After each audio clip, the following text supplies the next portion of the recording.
Selamat siang anak-anak kelas 11 HKL. Hari ini kita kembali lagi bertemu dalam mata pelajaran praktikum akuntansi perusahaan jasa dan dagang. Nah, di minggu yang lalu Miss Ernest sudah memberikan video kalian tentang jurnal penyesuaian. Nah, sekarang Miss Ernest yang akan menjelaskan langsung kepada kalian seperti apa jurnal penyesuaian itu ya. Kita buka buku paket kita. Oke, buku paket kita itu di halaman 86 ya. Di sini ada pengertian tentang jurnal penyesuaian. Kalian sudah tahu ya pengertian tentang jurnal penyesuaian. Nah, di dalam jurnal penyesuaian itu ada dua pendekatan, yaitu pendekatan neraca dan pendekatan laba rugi. Nah, yang pertama yaitu adalah kita akan bicarakan tentang perlengkapan atau supplies ya, seperti apa. Oke, di sini ada pendekatan neraca dan pendekatan laba rugi ya.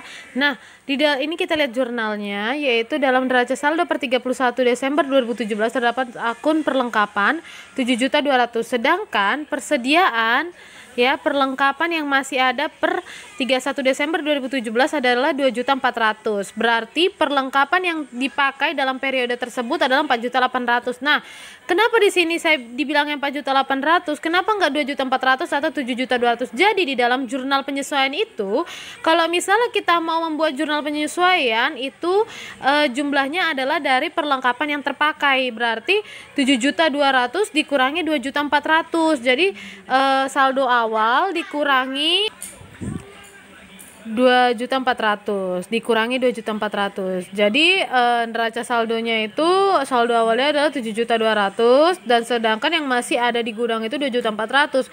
Sehingga 7.200.000 dikurangi 2.400.000 itu menjadi 4.800.000 agar kita mendapat bahan yang terpakai ya. Nah, untuk pendekatan laba ruginya pada saat membeli perlengkapan dicatat dengan mendebit beban perlengkapan dan mengkredit akun kas atau utang usaha ya.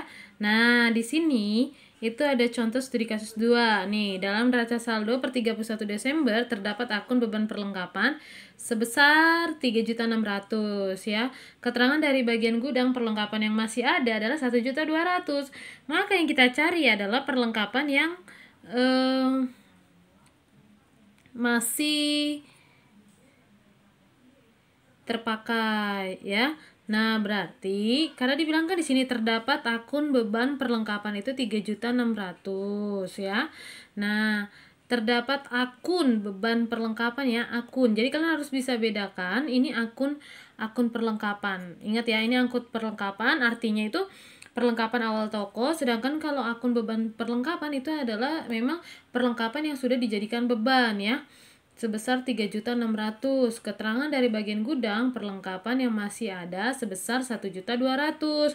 Nah, berarti jurnalnya itu yaitu adalah, jadi perlengkapan kita yang ada itu adalah perlengkapan kita yang terpakai itu adalah 2.400.000.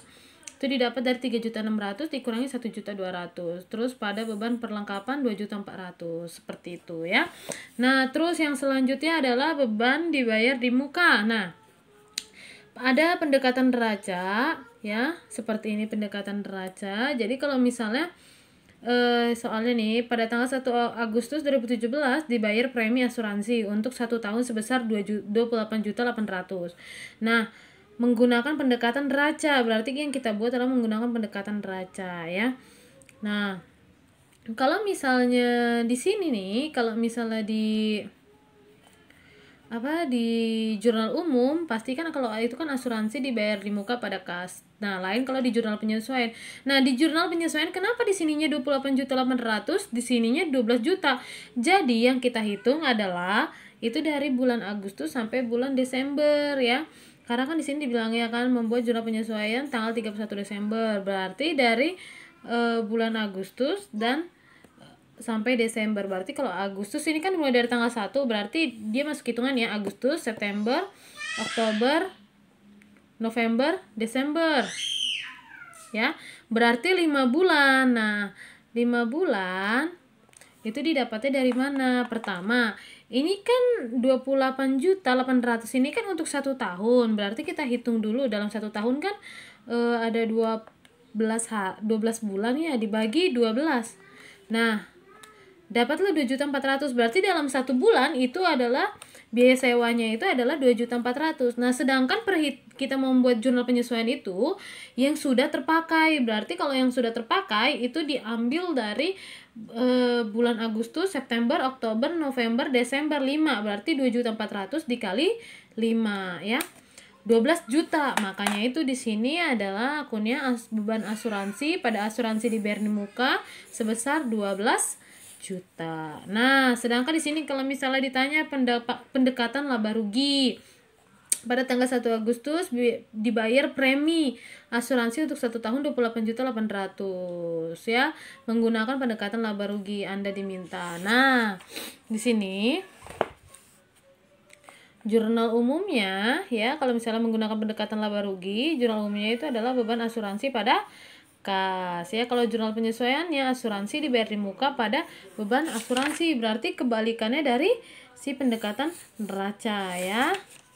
Ingat, sebesar 6.800.000. Nah, loh kenapa ini bisa 6.800.000? Nah, kalau misalnya pendekatan laba rugi itu yang kita hitung adalah yang belum terpakai. Jadi kalau kan dipakainya itu kan yang sudah terpakai kan dari 1 Agustus sampai 31 Desember kan. Nah, berarti yang belum terpakai itu adalah dari 1 Januari, kan hitungannya 1 tahun ya. Berarti dari 1 Januari sampai 31 Juli ya. Nah, berarti kalau misalnya Januari, Februari, Maret, April, Mei, Juni, Juli, berarti 7. Berarti ibaratnya itu yang masih belum terpakai uang sewanya yang masih belum terpakai itu, atau yang masih belum masuk dalam hitungan uangnya itu adalah tinggal 7 bulan.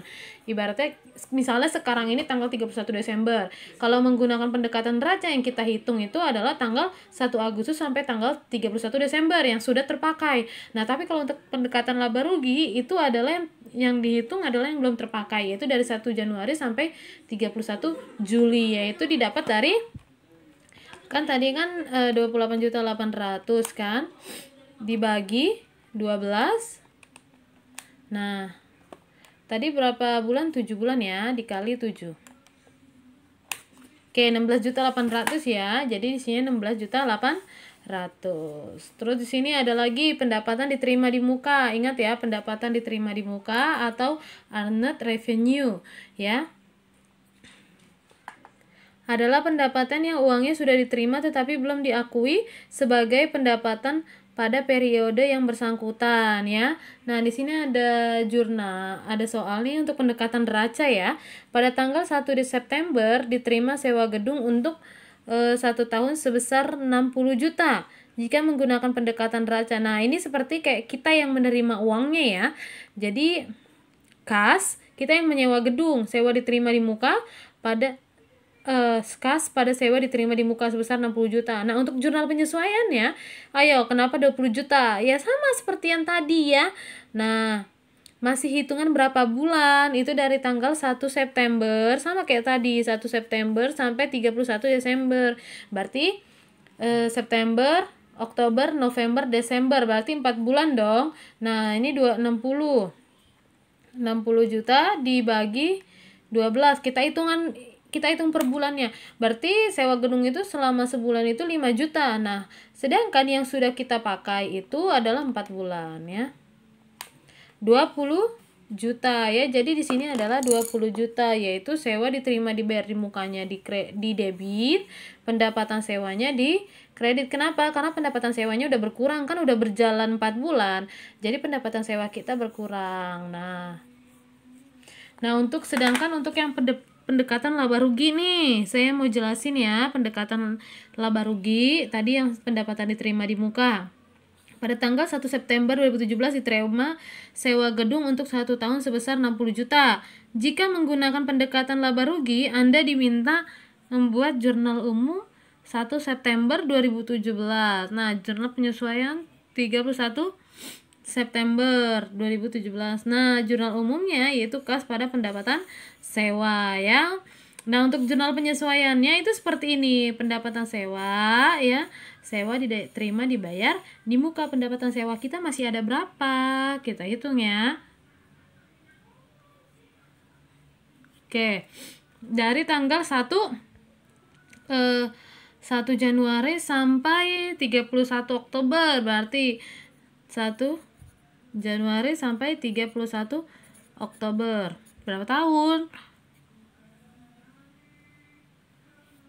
Oke. Berapa tahun itu? Januari, Februari, Maret, kok 31 Oktober, 31 Agustus. Maaf ya.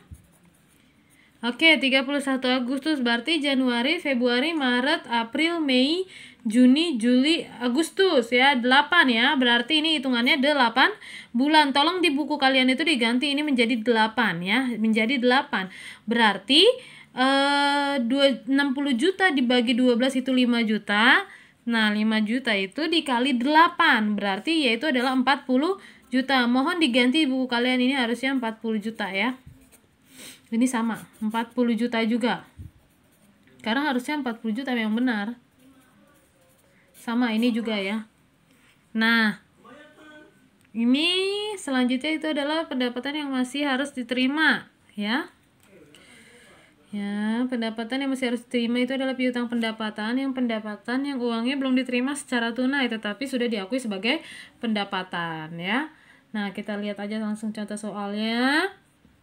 Pada tanggal 31 Desember 2017 masih harus diterima sewa kendaraan untuk 3 bulan sebesar 18 juta. Nah, jika menggunakan pendekatan deraja, Anda diminta membuat jurnal penyesuaiannya. Nah, jurnal penyesuaiannya itu adalah kas pada sewa yang masih harus diterima sebesar 18 juta ya. Terus ini lagi beban yang masih harus dibayar. Beban yang masih harus dibayar adalah beban yang realisasi pembayarannya belum terjadi tetapi sudah menjadi beban pada perusahaan karena perusahaan sudah menerima manfaatnya sehingga menggunakan utang pada periode yang bersangkutan ya. Nah, di sini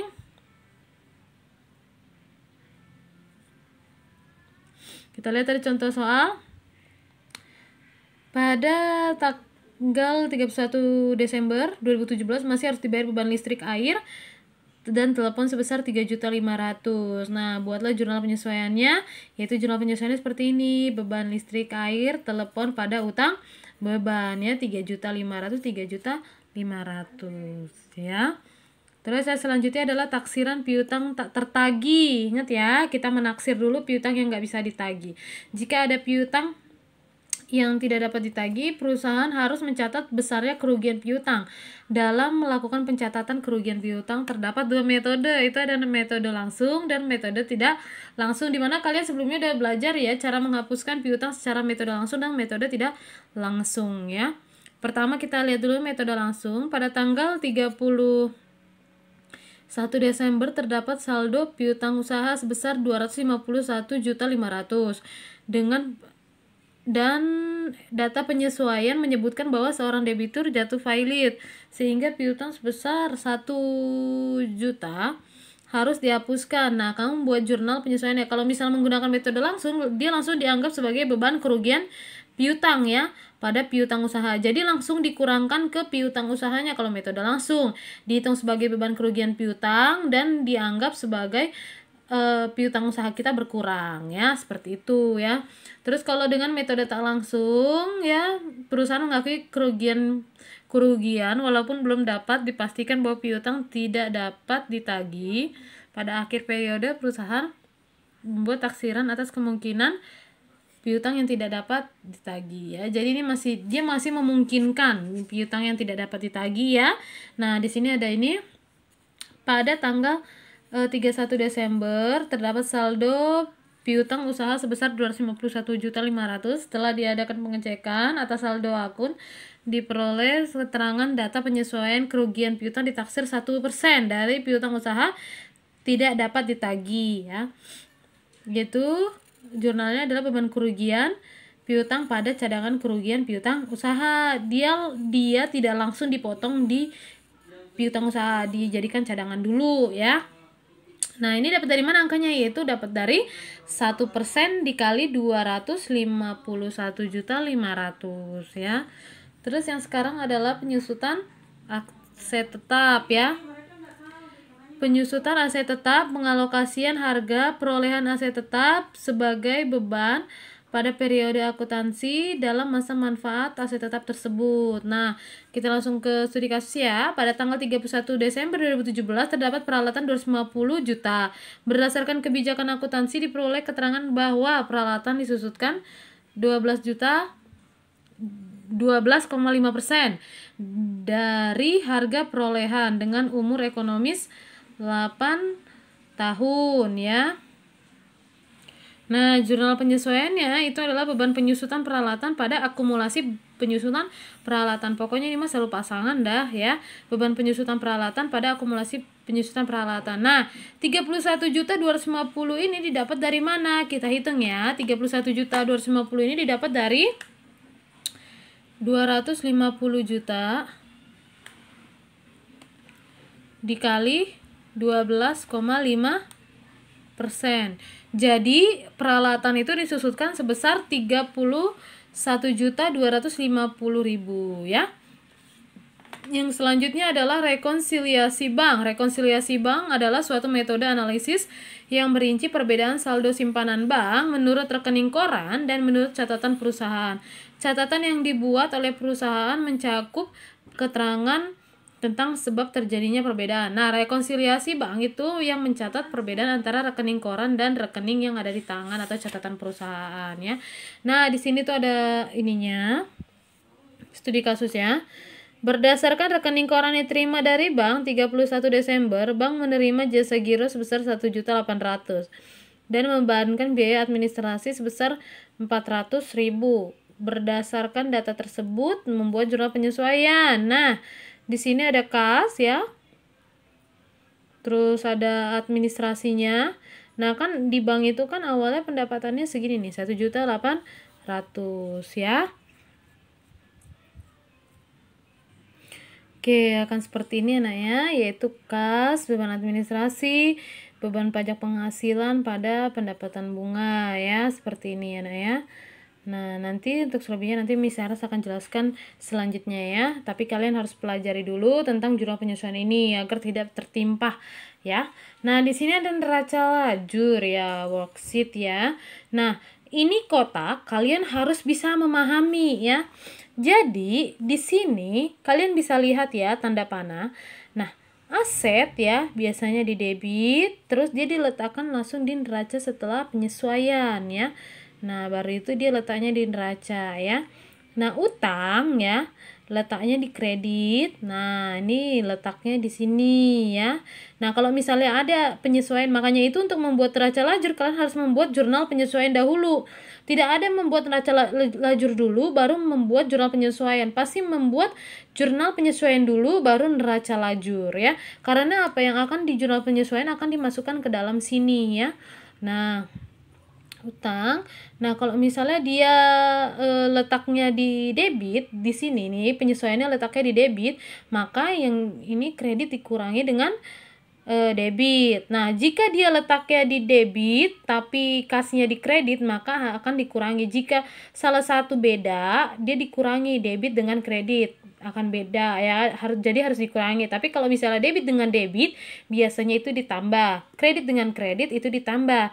Tapi kalau misalnya kredit dan debit itu biasa dikurang. Nah, terus kalau kalian mau tahu, kan hasil pengurangan antara neraca saldo dengan penyesuaian itu kan diletak di neraca saldo setelah penyesuaian. Nah, neraca saldo ini dapat dari mana?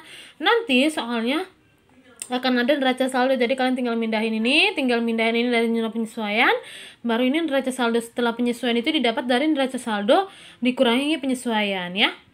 Nah, ditaruhnya di neraca saldo. Nah, cara menentukannya dia letaknya di debit atau di kredit dari mana? Nah, kalau misalnya dia debit pasti di neraca saldo setelah penyesuaian itu debit. Nah, kalau misalnya dia itu kredit, maka di neraca saldo setelah penyesuaiannya di kredit. Tapi kalau misalnya dia debit dan kredit, maka neraca saldonya setelah penyesuaian itu ditaruh di mana? Yaitu tergantung dari yang lebih besar. Kalau misalnya yang lebih besar si debit, maka ditaruhnya di debit. Tapi kalau yang lebih besarnya kredit, maka ditaruhnya kredit ya. Jadi itu kalian harus tahu kotak-kotak ini dan tolong dipelajari kotaknya ya. Nah, ya. Seperti itu ya. Jadi Miss Ernest maunya kalian mempelajari kotaknya ya. Nah, untuk yang selanjutnya kita akan masuk ke neraca ke jurnal penyesuaiannya ya. Di sini ada jurnal penyesuaiannya. Ya, biasanya nanti soal jurnal penyesuaian itu disertai dengan neraca saldonya. Nah, di sini ada kas, di sini ada piutang usaha, di sini ada sewa dibayar di muka. Dan di sini yang harus kalian sesuaikan adalah yang 6 nomor ini ya. Yang satu, perlengkapan dekor yang masih ada di gudang adalah 24.100. Nah, kita lihat di sini perlengkapan dekor awalnya itu adalah 36.300. Berarti 36.300 kita kurangi dengan 24.100 karena kita mau cari yang terpakai, bukan yang masih ada di gudang ya. Meskipun di sini ada angka-angkanya, kalian harus tetap mengolah datanya ya. Jadi, di sini berapa perlengkapan dekornya? 36.300 ya, kita hitung ya. 36.300 dikurangi, di sini berapa yang masih ada di gudang? 24.100 dikurangi 24.100 ya. Nah, 12.200. Nah, berarti di sini yang kita buat menggunakan pendekatan neraca. Makanya itu jurnalnya itu beban perlengkapan dekor sebesar 12.200 pada perlengkapan dekor 12.200 ya. Terus ini sewa gedung telah terpakai 3.750. Nah, kalau di sini udah ada keterangannya telah terpakai, berarti kita tidak usah olah lagi. Kita langsung pakai ini angkanya ya. Langsung beban sewa gedung pada sewa dibayar di muka sebesar 3.750, 3.750 ya. Sekarang nomor 3. Masih harus diterima bunga atas uang yang di bank sebesar 850.000. Nah, berarti kalau misalnya seperti ini kan ini sama aja kayak pendapatan ya, pendapatan bunga, berarti masih harus diterima, yaitu piutang bunga pada pendapatan bunga sebesar 850.000. Udah, ini nggak usah diolah-olah lagi ya kalau untuk yang seperti ini. Jadi kalian tergantung dari datanya ya. Masih harus dibayar gaji pegawai 4 juta karena sedang bertugas di luar kota. Nah, ini kan masih harus dibayar gaji pegawai 4 juta. Berarti udah 4 juta aja kalian masukin, yaitu beban gaji pegawai pada beban gaji terutang sebesar 4 juta. Nomor 5, masih harus diterima pendapatan sewa perlengkapan pesta sebesar 6 juta. Udah, ini aja dimasukin. Pendapatan sewa, piutang sewa pada pendapatan sewa sebesar 6 juta ya. Penyusutan peralatan dekorasi 1% per bulan. Nah, ini yang mesti kita hitung. Peralatan dekor di sini 60 juta. Berarti karena mengalami penyusutan sebesar 1% per bulan. Jadi yang kita hitung ya bulan itu aja. 60 juta dikali 1%. 600.000 ya. Jadi beban penyusutan peralatan dekor pada akumulasi penyusutan peralatan dekor sebesar 600.000. Ini dijumlahkan harus balance agar kita membuat neraca lajur ya. Jadi kalau kalian bisa memahami jurnal penyesuaian ini, kita akan pelajari tentang neraca lajurnya ya. Oke, setelah Miss Eres menjelaskan seperti itu, Miss Eres harap kalian memahami setiap penjelasan dari Miss Ernest ya. Nah, ini itu ada soal nih, contoh studi kasus 2 di halaman 124. Ini akan Miss jadikan PR ya. Nah, Miss harap kalian mengerjakannya semua ya, karena ada beberapa yang tidak mengerjakannya ya. Nah, Miss harap kalian mengerjakan ini Miss jadikan PR itu di halaman 124 dan dikumpulkannya paling lambat adalah besok ya. Besok pukul 6 sore Miss Ernest akan tunggu ya tugas atau PR kalian ini ya. Jadi Miss Eres harap kalian bisa mengumpulkan karena lumayan untuk menambahkan nilai-nilai kalian yang kurang ya. Hanya itu aja penjelasan dari Miss Eres. Miss Eres harap kalian bisa mengerti dan belajarlah lebih rajin lagi, lebih semangat lagi. Walaupun proses pembelajaran kita masih daring, tapi kalian harus banyak-banyak berdoa agar kita bisa bertemu atau tetap melakukan proses pembelajaran tatap muka ya. Tetap jaga kesehatan dan jangan keluar rumah jika tidak penting. Gunakan masker dan jangan lupa membawa hand sanitizer, dan juga jangan lupa untuk banyak-banyak minum air putih ya, agar kalian sehat selalu ya. Hanya itu aja penjelasan dari Miss Eras. Miss Eras ucapkan terima kasih.